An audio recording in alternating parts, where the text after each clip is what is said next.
उत्तर प्रदेश के जो एनएचएम कर्मचारी हैं वो काफी ज्यादा परेशान नजर आ रहे हैं। इसके पीछे का कारण है उनका रुका हुआ मानदेय। लंबे समय से उत्तर प्रदेश के जो एनएचएम कर्मचारी हैं वो अपने मानदेय का इंतजार कर रहे हैं। ऐसे में देखने को मिला कि दशहरा जैसा पर्व बीत चुका है और दीपावली और छठ जैसे बड़े पर्व आगे आने वाले हैं। ऐसे में कर्मचारियों का ये कहना है कि एक तो उनका अल्प मानदेय है, ऊपर से समय पर मानदेय नहीं आ रहा, जिस वजह से उन्हें काफी सारी समस्याओं का सामना करना पड़ रहा है। एक तरफ अगर हम बात करें संगठन के पदाधिकारियों की, तो संगठन के पदाधिकारियों की तरफ से लगातार प्रयास किया जा रहा है, शासन प्रशासन से बातचीत की जा रही है। हाल फिलहाल में ये भी खबरें निकलकर सामने आई हैं कि आने वाले 1-2 दिनों में कर्मचारियों का मानदेय उनके खातों में आ जाएगा। इस बीच में ये भी देखने को मिला जो स्पर्श पोर्टल है उसकी वजह से ही कर्मचारियों का मानदेय रुका हुआ था, लेकिन अब ये जो सारी समस्याएं बनी हुई थी वो एक एक करके समस्याएं हल हो रही हो और आने वाले समय में इन कर्मचारियों का मानदेय उनके खातों में आ जाएगा। और इस बीच में ही देखने को मिला कि एक चर्चा का विषय बना डिप्टी सीएम ब्रजेश पाठक का बयान, जहाँ पर देखने को मिला कि उन्होंने अधिकारियों को कड़ा रुख अपनाते हुए एक निर्देश दिया, जिसके बाद कर्मचारियों में हलचल मच गई। फिलहाल इन सारी चीजों पर अटल टीवी की टीम ने बातचीत की।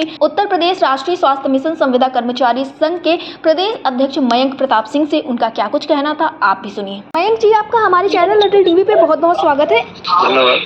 मयंक जी, जैसा कि देखने को मिल रहा है कि लंबे समय से एनएचएम के जो कर्मचारी हैं वो अपने मानदेय का इंतजार कर रहे हैं। कल दशहरा जैसा एक बड़ा पर्व बीत गया और अब भी जो कर्मचारी हैं उनके बीच में बस आशाएं ही मानदेय को लेकर। तो क्या कुछ मानना है, आखिर क्यों देरी हो रही, जबकि स्पर्श पोर्टल एक कारण बताया गया है, लेकिन इस तरह से तो त्योहार बीतते हुए चले जा रहे हैं और आगे भी बड़े त्योहार हैं।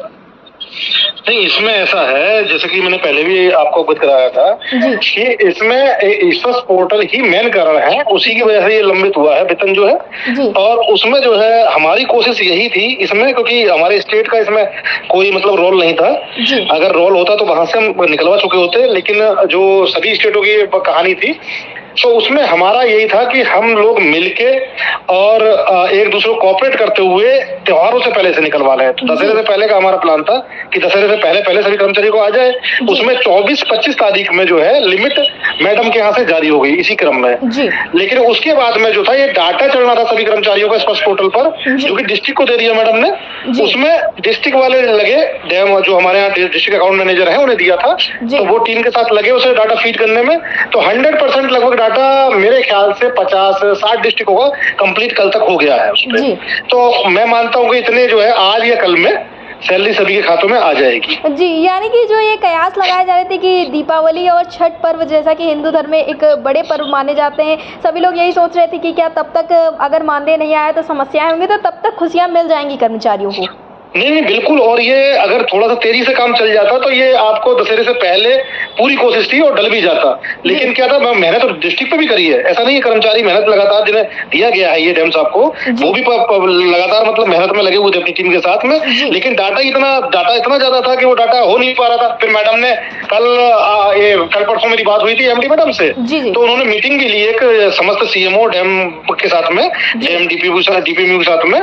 उन्होंने स्पष्ट निर्देश दिए उसमें कि आपकी छुट्टी, दशहरे की जो छुट्टी वगैरह है उन्होंने कैंसिल करते हुए बोला कि आपको ये काम करना है ताकि कर्मचारी परेशान ना हो। काफी समय से परेशान हो गए और आगामी त्योहार से पहले उनका आ जाए। तो उसी में वो मीटिंग का असर है कि उसमें लग के जो डाटा चढ़ाया गया, तो 100% मेरे ख्याल से 90% डिस्ट्रिक्ट कवर हो गए हैं जिनका 100% डाटा फीड हो गया है। तो मेरे ख्याल से आज कल में आ जाना चाहिए, नहीं तो मंडे में तो हर हाल में आ जाएगा। जी, इसी के साथ मैं एक चीज़ और देखने को मिली, लोगों का ये कहना था कि अगर स्पर्श पोर्टल पर डाटा अपलोड होना था तो अधिकारियों को कोई एक और व्यवस्था बना लेनी चाहिए थी। तो क्या ये काम आसानी से हो सकता था? नहीं, ये देखो ऐसा नहीं था, क्योंकि पुराना जो पोर्टल था उसमें स्पर्श पोर्टल की वजह से संशोधन के लिए काम शुरू हो गया था। तो जब वो काम शुरू हो गया था तो वापस उसमें तो कोई काम हो नहीं सकता था फिर, और कोई पोर्टल था नहीं। अच्छा, डायरेक्ट सैलरी आपके खाते में कोई डाल नहीं सकता कि डायरेक्ट आपको कैश डाल दे कोई, ऐसा हो नहीं सकता ना।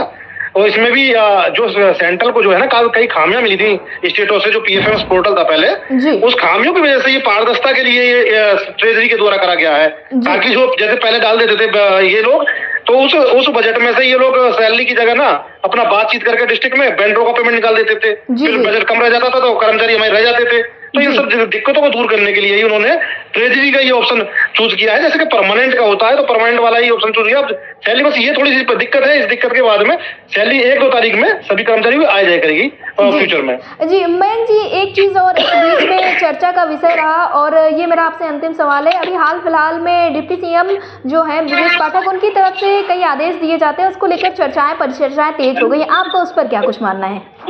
एक्चुअली में क्या था, देखो जब सैलरी का प्रॉब्लम है तो सैलरी की प्रॉब्लम प्रत्येक डिस्ट्रिक्ट में है, लखनऊ में भी है कर्मचारियों की। तो कहीं ना कहीं कर्मचारी टच में रहते हैं पत्रकारों के, तो कहीं ना कहीं न्यूज़पेपर में ये चीज आई थी कि भाई 2 महीने से कर्मचारियों की सैलरी नहीं मिल पाई है।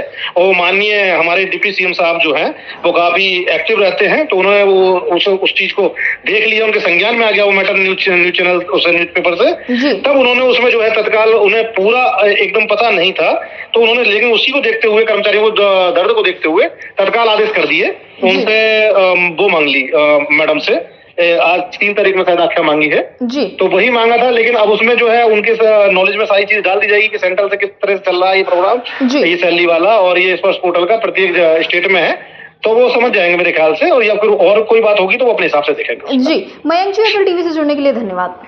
Thank you madam.